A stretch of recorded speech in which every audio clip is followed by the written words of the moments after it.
Pride and Prejudice, Chapter 20.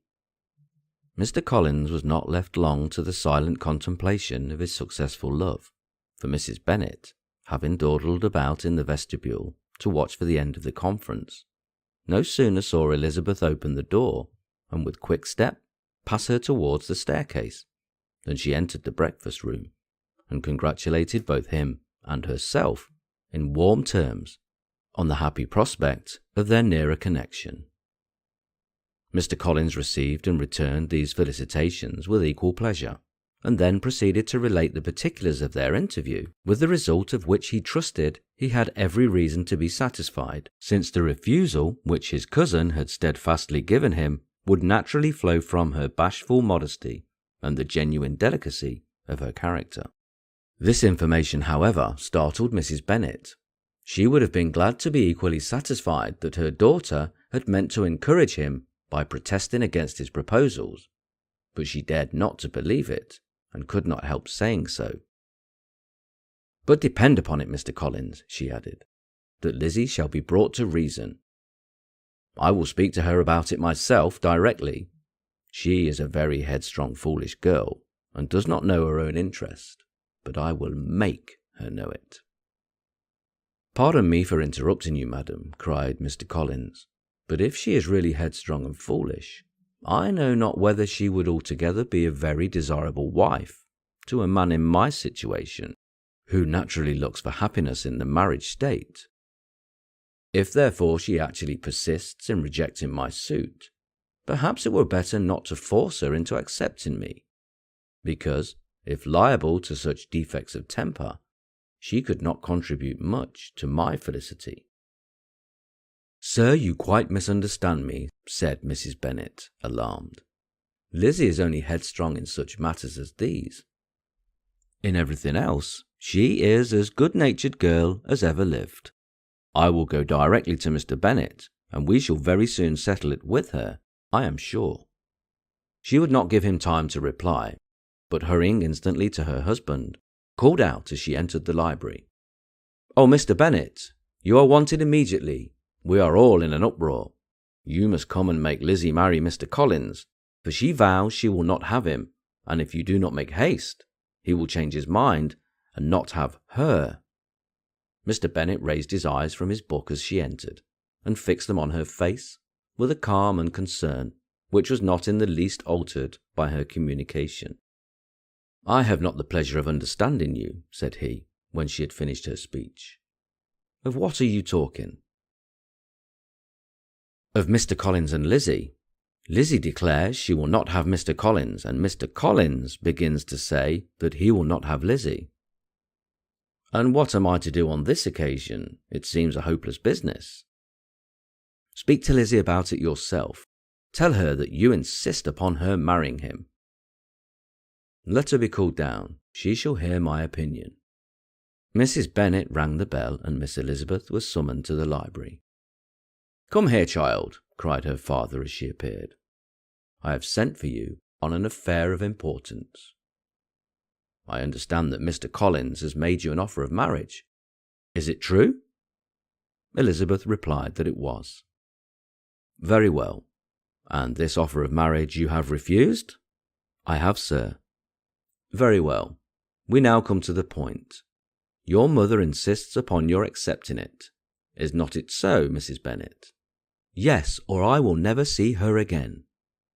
"An unhappy alternative is before you, Elizabeth. From this day you must be a stranger to one of your parents. Your mother will never see you again if you do not marry Mr. Collins, and I will never see you again if you do." Elizabeth could not but smile at such a conclusion of such a beginning, but Mrs. Bennet, who had persuaded herself that her husband regarded the affair as she wished, was excessively disappointed. "What do you mean, Mr. Bennet, by talking in this way?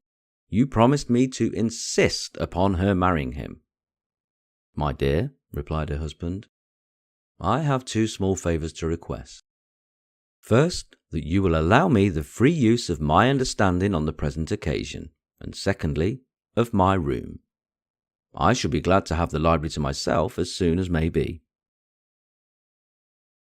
Not yet, however, in spite of her disappointment in her husband, did Mrs. Bennet give up the point. She talked to Elizabeth again and again, coaxed and threatened her by turns. She endeavoured to secure Jane in her interest, but Jane, with all possible mildness, declined interfering. And Elizabeth, sometimes with real earnestness and sometimes with playful gaiety, replied to her attacks. Though her manner varied, however, her determination never did. Mr. Collins, meanwhile, was meditating in solitude on what had passed. He thought too well of himself to comprehend on what motive his cousin could refuse him, and though his pride was hurt, he suffered in no other way. His regard for her was quite imaginary, and the possibility of her deserving her mother's reproach prevented his feeling any regret. While the family were in this confusion, Charlotte Lucas came to spend the day with them. She was met in the vestibule by Lydia, who, flying to her, cried in a half-whisper, "I'm glad you are come, for there is such fun here. What do you think has happened this morning? Mr. Collins has made an offer to Lizzie, and she will not have him."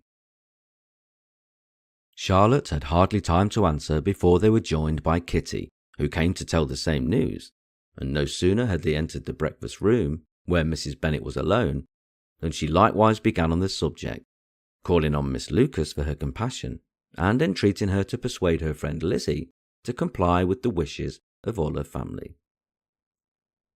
"Pray do, my dear Miss Lucas," she added, in a melancholy tone, "for nobody is on my side. Nobody takes part with me. I am cruelly used. Nobody feels for my poor nerves." Charlotte's reply was spared by the entrance of Jane and Elizabeth. "Aye, there she comes," continued Mrs. Bennet, looking as unconcerned as may be, and caring no more for us than if we were at York, provided she can have her own way. "But I tell you what, Miss Lizzie, if you take into your head to go on refusing every offer of marriage in this way, you will never get a husband at all, and I am sure I do not know who is to maintain you when your father is dead. I shall not be able to keep you, so I warn you. I have done with you from this very day.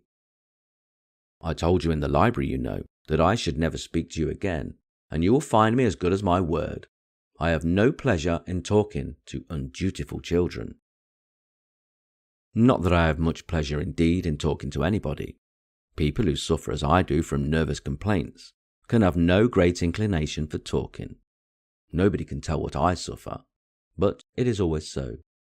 Those who do not complain are never pitied." Her daughters listened in silence to this effusion, sensible that any attempt to reason with or soothe her would only increase the irritation. She talked on, therefore, without interruption from any of them, till they were joined by Mr. Collins, who entered with an air more stately than usual, and on perceiving whom, she said to the girls, "Now I do insist upon it that you, all of you, hold your tongues, and let Mr. Collins and me have a little conversation together." Elizabeth passed quietly out of the room. Jane and Kitty followed, but Lydia stood her ground, determined to hear all she could, and Charlotte, detained first by the civility of Mr. Collins, whose inquiries after herself and all her family were very minute, and then, by a little curiosity, satisfied herself with walking to the window and pretending not to hear. In a doleful voice, Mrs. Bennet thus began the projected conversation. "Oh, Mr. Collins." "My dear madam," replied he, "let us be forever silent on this point. Far be it from me," he presently continued in a voice that marked his displeasure, "to resent the behaviour of your daughter. Resignation to inevitable evils is the duty of us all. The peculiar duty of a young man who has been so fortunate as I have been in early preferment, and I trust I am resigned. Perhaps not the less so from feeling a doubt of my positive happiness, had my fair cousin honoured me with her hand. For I have often observed that resignation is never so perfect as when the blessing denied begins to lose somewhat of its value in our estimation. You will not, I hope, consider me as showing any disrespect to your family, my dear madam, by thus withdrawing my pretensions to your daughter's favour, without having paid yourself and Mr. Bennet the compliment of requesting you to interpose your authority in my behalf. My conduct may, I fear, be objectionable in having accepted my dismission from your daughter's lips instead of your own, but we are all liable to error. I have certainly meant well through the whole affair. My object has been to secure an amiable companion for myself, with due consideration for the advantage of all your family, and if my manner has been at all reprehensible, I here beg leave to apologise.